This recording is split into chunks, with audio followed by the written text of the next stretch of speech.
When it comes to fat loss, there is a lot of unrealistic expectation in the air, and it's leading a lot of people astray. Now, you need to understand what the actual realistic expectations of fat loss progress actually looks like versus the unrealistic expectations that the vast majority of dieters or people trying to lose weight actually think is going to happen.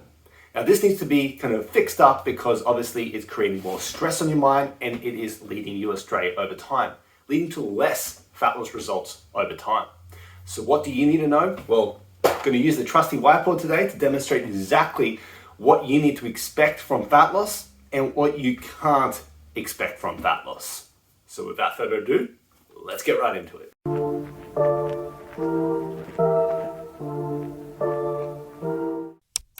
Hi, I'm Alex, a sports dietitian and nutritionist. Welcome to my channel. Great to have you here.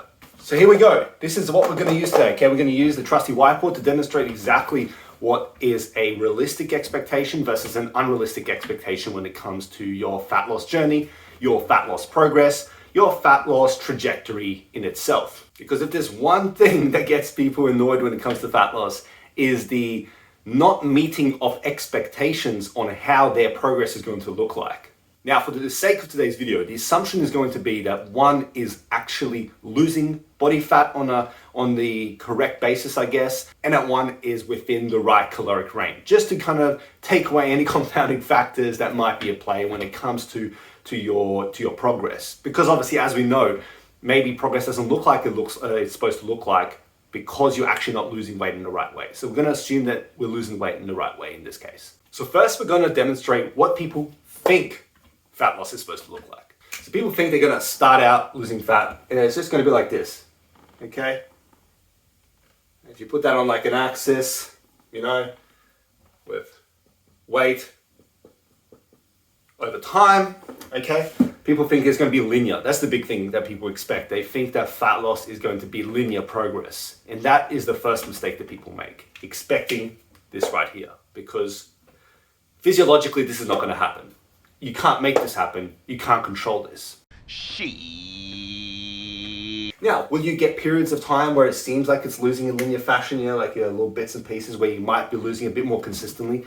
Yeah, sure. Depending on your plan, depending on your genetics, depending on your training, depending on your circumstances, there might be instances when you will seem to be losing at a linear fashion.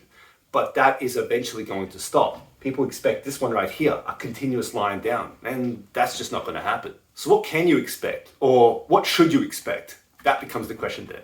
Well, let's wipe this away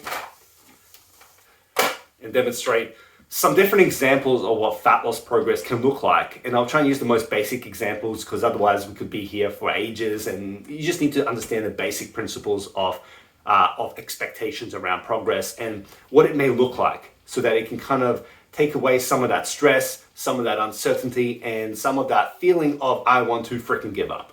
If something's hard to do, then it's not worth doing.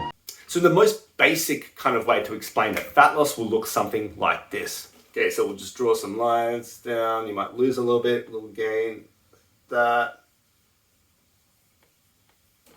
Doesn't matter. Doesn't have to be completely accurate. You get the idea.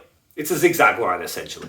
I like to say, using the mountain analogies that I like to use, I like to say that fat loss progress will look like the Rocky Mountains. It will be up, it will be down, but the main thing you're looking for is that the trajectory, the trend, so to speak, is going down. And that is why sometimes we'll kind of recommend you don't just fixate on singular points of data because they just give you a singular snapshot in time of what may be happening. It doesn't actually give you the bigger picture. For example, let's say we were to just kind of zoom in, squared, you know, you get it, those kind of ones. You might look at that and in a singular point of data, you might see this. Ooh, you're thinking, ooh, no, I'm going up. What is happening? What is happening? I'm stuffing up my diet. But that's just because you're looking at a singular point in time. If you were to then zoom out and look at the bigger picture, this is all getting messy right now, but hopefully you're following me here. If you look at the bigger picture, then you'll see that the trend over time is going down. Let's wipe this away to give you other ideas. Now that's the most basic example of how fat loss, as long as it's trending downwards over time, you are losing fat or losing weight at least. Then what about how it could look differently for each individual person? Well, for a lot of people, it's actually some kind of combination of linear and rapid and plateaus. So you might see something like this. You lose, then you plateau, you lose, then you plateau, lose, etc., etc. I don't think I need to draw the rest of it. This is a very common one, and it's not always perfectly like this. It could be longer periods of losing, smaller periods of plateau, or a smaller period of losing, longer periods of plateau. It can be anywhere in between. Doesn't really matter. The point is that a combination of losses and plateaus, losses and plateaus is a common one that people see. You are not you. You're me. No shit. Another one that people see more specifically, similar to the first one that we showed you, is where they lose, then they regain a little bit, then they lose, then they regain a little bit, and lose, okay? Very similar to the other one, except the other one was a little bit more erratic to kind of encompass real time and how, well, weight loss, even when it's not linear, it's never really clean cut either. Now, there are all other ways and all other patterns that you can look at, but I'm not going to bore you with those. I think you get the idea of that with fat loss, there needs to be an expectation that it's not always going to be linear. That's number one. There needs to be an expectation, number two, that there's going to be periods of plateaus. Now, how long a plateau goes for will tell you potentially if your plan is actually not working. If you're on a plateau for 3-4 weeks onwards, and you're not seeing the results over time, well, that's a plateau that needs to be fixed. But if you're plateauing for a few days, stop stressing out because you're likely eventually going to see a drop. And then number three, hopefully you've realized that you can't predict fat loss. You can only try and do the right strategies, the right plan, the right kind of action steps to create the right trend when it comes to fat loss. Hence being in things like, calorie deficit, getting your macros right, making sure that you're sleeping well, recovering well, training well, all these sort of things that create that puzzle piece, or not puzzle piece, but the puzzle pieces that create the bigger puzzle of which is successful, long-term, sustainable fat loss. So there you go. Hope that now explains that situation for you. Hope it gives you some clarity around what you can and can't expect, what you should expect, etc., around fat loss progress. And hopefully, just hopefully, it takes away some of the stress for you, helps you feel a little bit better about it, and yeah, helps keep you moving along.